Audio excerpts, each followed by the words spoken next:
What's happening, Scoop Squad? Get ready to dive headfirst into the absolute latest, the hottest, the most talked about updates across the entire landscape of entertainment and beyond. The news cycle never sleeps, and neither do we, bringing you the inside scoop the moment it drops. We've got breaking developments that are shaking things up, surprising turns that nobody saw coming, and exclusive insights you won't find anywhere else. From the silver screen to the cutting edge, we're covering it all with the energy you expect. Buckle up, because this is the information you need to stay ahead of the curve. You don't want to miss a single second of this. And hey, if you're new here, make sure you hit that subscribe button, ring the notification bell, and smash that like button so you never miss an update from Scoop Squad. First up, we're diving deep into the world of superhero cinema, where a beloved actor is speaking out about the unexpected firestorm ignited by his casting. He's not holding back, calling out the divisive reactions and shedding light on the surprising frustrations that came with stepping into an iconic role. What was the reaction, and what does it mean for the future of this franchise? We've got the full story. Then, we're staying in the realm of caped crusaders, but shifting focus to another key player. Rumors are swirling about a potential return, but insiders are revealing that the deal is far from done. What are the latest whispers, and what could this mean for the highly anticipated sequel? Could this fan-favorite character be on the outs, or is there still a chance for a comeback? We're breaking down all the exclusive details. And the surprises keep coming as we uncover the first glimpses of a new, darker take on a classic villain. Leaked production details paint a picture of a gritty, character-driven horror film that's a far cry from typical blockbuster fare. What can we expect from this ambitious project, and how does it connect to the wider universe? Get ready for a deep dive into a villain's descent. Finally, we've got a powerful statement from an actor addressing the racist and stupid discourse surrounding his casting, pushing back against outdated criticisms and championing the evolution of storytelling. Stay tuned for all the details. A bold stand against backlash. Jeffrey Wright is making waves, not just for his powerful performances, but for his candid remarks regarding the divisive reception to his casting as Jim Gordon in the critically acclaimed 2022 film, The Batman. The acclaimed actor has publicly expressed his frustration with what he describes as racist and stupid discourse that emerged following the announcement of his role. In a recent interview, Wright didn't mince words, detailing the fascinating and, frankly, baffling nature of the controversy surrounding a black actor portraying the iconic Gotham City Police Department lieutenant. Wright, known for his compelling performances in projects like Westworld and Casino Royale, elaborated on the absurdity of the backlash. He pointed out that the very concept of a black actor taking on the role of Jim Gordon, a character traditionally depicted as white, sparked significant negativity among a segment of comic book fans. This reaction, he argued, is rooted in a flawed and outdated perspective that fails to recognize the evolution of both storytelling and society. He questioned the logic behind insisting that these characters must remain perpetually frozen in time, tied to the cultural context of their original publication in 1939, rather than reflecting the diverse realities of contemporary society. It's just so blind in a way that I find revealing to not recognize that the evolution of these films reflects the evolution of society, Wright stated. He further criticized the notion that adhering to such rigid historical interpretations somehow preserves the franchise, calling it the dumbest thing. It's absent all logic. Wright compellingly argued that a contemporary portrayal of Gotham City, which is famously modeled after New York City, must inherently be multicultural and reflective of a modern American metropolis. To do otherwise, he suggests, would be to create an inauthentic and out-of-touch version of the story. The actor's comments come as anticipation builds for The Batman, Part II, with Wright expressing his eagerness to reprise his role as Commissioner Gordon alongside Robert Pattinson's Bruce Wayne Batman. The sequel is slated to begin shooting in early 2026, with a planned release in October 2027. Wright's defense of inclusive casting and his sharp critique of prejudiced reactions underscore a broader conversation about representation in media and the importance of evolving narratives to reflect the world we live in.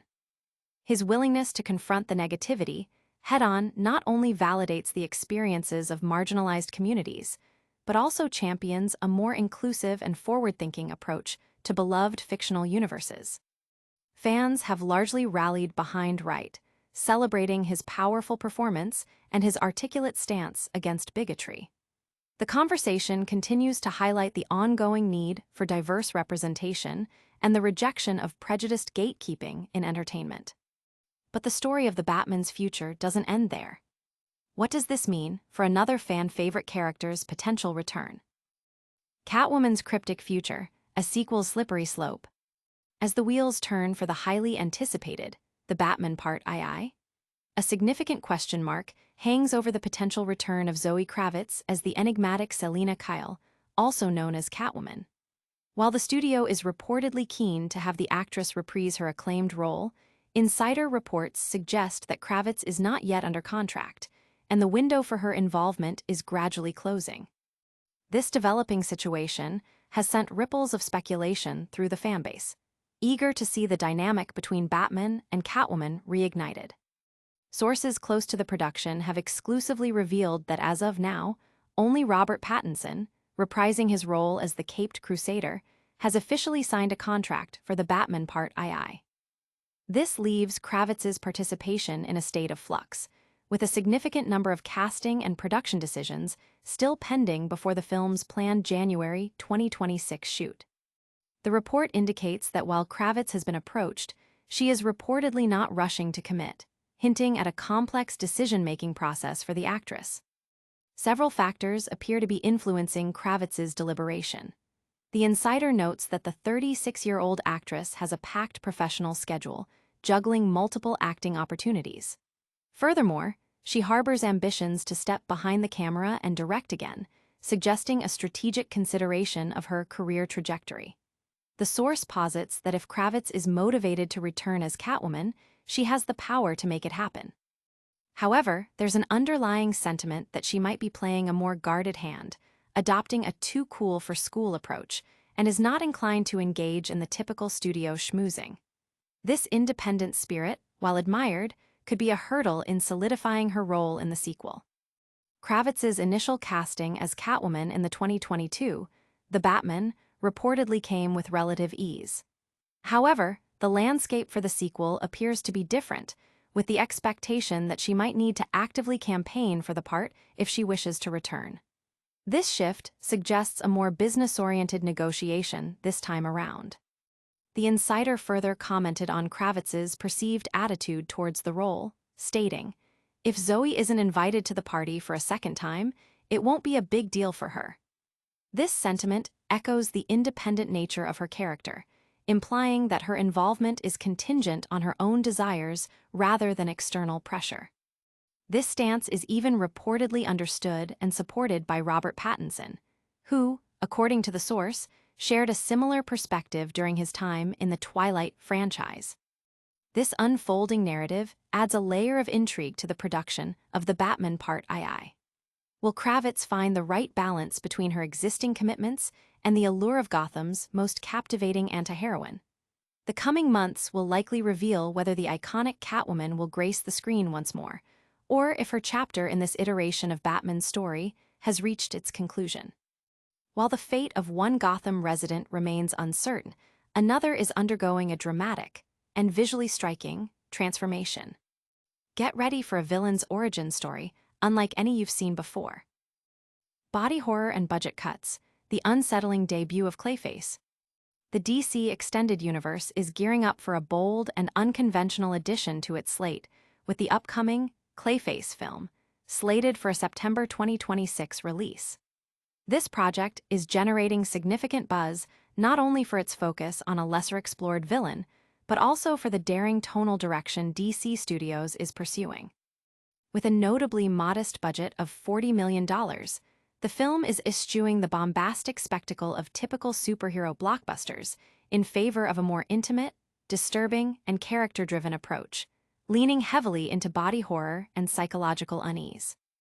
Early set photos offer a chilling glimpse into the film's aesthetic, revealing lead actor Tom Rhys-Harry's sporting a mask reminiscent of the Phantom of the Opera. This striking visual choice is intended to conceal the grotesque disfigurement of Matt Hagen, a washed-up actor whose life spirals into tragedy following a severe accident. The mask, therefore, serves as a potent visual metaphor for Hagen's internal decay, his shattered identity, and the inevitable descent into monstrosity. Filmed on location in the UK, the production is reportedly prioritizing unsettling imagery and atmosphere to underscore Hagen's physical and psychological transformation, aiming for an art house nightmare rather than a conventional theme park ride experience. While Clayface has often been relegated to a secondary antagonist in Batman's storied rogues gallery, DC's comic book history boasts several compelling storylines that delve into the character's tragic nature.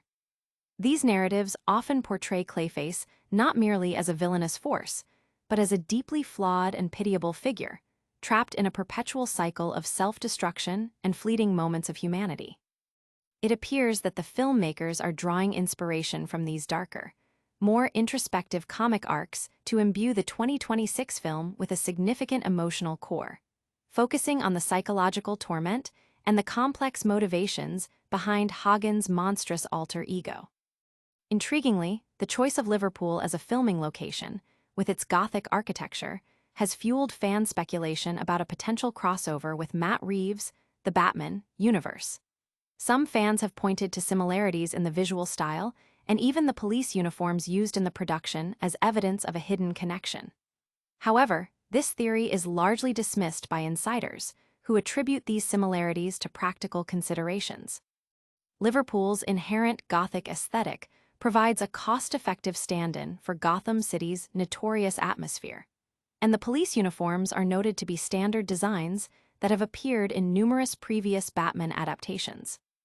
The presence of producer Matt Reeves on the Clayface project, while adding to the intrigue, has been explicitly addressed by DC Studios head James Gunn, who has reiterated that Reeves' Batman exists in a separate continuity and will not be integrated into the main DCU. Ultimately, Clayface represents a significant gamble for DC Studios. By centering a film on a villain's tragic descent into body horror rather than the triumphant journey of a traditional hero, the studio is charting a course for more niche and artistically driven superhero storytelling. If the film successfully captures the psychological depth and tragic pathos suggested by its comic inspirations, it could prove that compelling villain-centric narratives, delivered with a unique vision, can indeed be the main event. But the conversation around Batman's cinematic future isn't just about new villains. We're also hearing directly from one of the stars about the challenges faced during casting. Wright defends casting, racist and stupid, backlash ignored logic. Jeffrey Wright, the celebrated actor set to reprise his role as Commissioner Jim Gordon in the upcoming The Batman Part II, has delivered a powerful rebuke against the criticisms leveled at his casting in the initial 2022 film. Wright didn't hold back, labeling the backlash he faced as racist and stupid, and highlighting the profound lack of logic behind the objections to a black actor portraying the iconic Gotham City police veteran. His candid remarks offer a stark look at the lingering prejudices within parts of the fandom and his steadfast refusal to be deterred by them. During a recent interview, Wright shared his perspective on the discourse surrounding his casting, noting that while he is enthusiastic about returning to the character, he remains keenly aware of the skepticism that initially met the news. He observed that conversations about the casting of black actors in traditionally white roles have become even more prevalent, a trend he finds both fascinating and deeply concerning. "It's just so racist and stupid," Wright stated emphatically to Collider, expressing his disbelief at the mindset that fueled the negative reactions. He further elaborated on the short-sightedness of the criticism, suggesting that it stems from an unwillingness to acknowledge societal evolution. Wright argued that superhero films, like society itself, should evolve. He found it nonsensical to insist on adhering strictly to the 1939 publication date of the original comic books as a justification for maintaining a narrow, exclusionary casting approach. "It's just so blind in a way that I find revealing to not recognize that the evolution of these films reflects the evolution of society," that somehow it's defiling this franchise not to keep it grounded in the cultural reality of 1939 when the comic books were first published, he explained. Wright unequivocally dismissed such arguments as absent all logic. Wright underscored the inherent nature of Gotham City as a fictional metropolis modeled after the real-world New York City, a place renowned for its multicultural fabric. Therefore, he contends, any authentic contemporary portrayal of Gotham must reflect this diversity.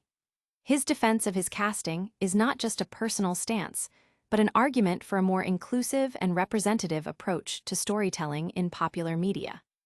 The actor emphasized that clinging to outdated notions of character representation hinders the potential for these narratives to resonate with a wider, modern audience. With the Batman Part II scheduled to commence production in early 2026, Wright has expressed his eagerness to once again inhabit the role of Commissioner Gordon. He recently shared an update on social media, hinting that he has received the script for the sequel, further fueling anticipation for the project. The film, which also stars Robert Pattinson and is slated for an October 1, 2027 release, continues to build momentum. Wright's vocal stance against racist criticism serves as a powerful reminder of the ongoing struggle for diversity and inclusion in Hollywood and his commitment to challenging outdated perspectives in the genre. From the challenges of casting to the uncertainties of sequels, the world of superhero cinema is buzzing. But what's happening beyond the cape and cowl? We've got updates on a different kind of star power. And that's a wrap on today's Whirlwind Update. We've seen Jeffrey Wright tackle racist backlash head-on, heard that Zoë Kravitz's Catwoman return is far from a done deal, got a creepy first look at the gritty Clayface movie, and witnessed another strong statement against divisive casting. Don't miss a single second of the action. Hit that like button if you enjoyed this. Subscribe for more exclusive scoops, ring that notification bell so you're always in the know, and drop a comment below telling us what you think about these stories. We'll see you in the next one.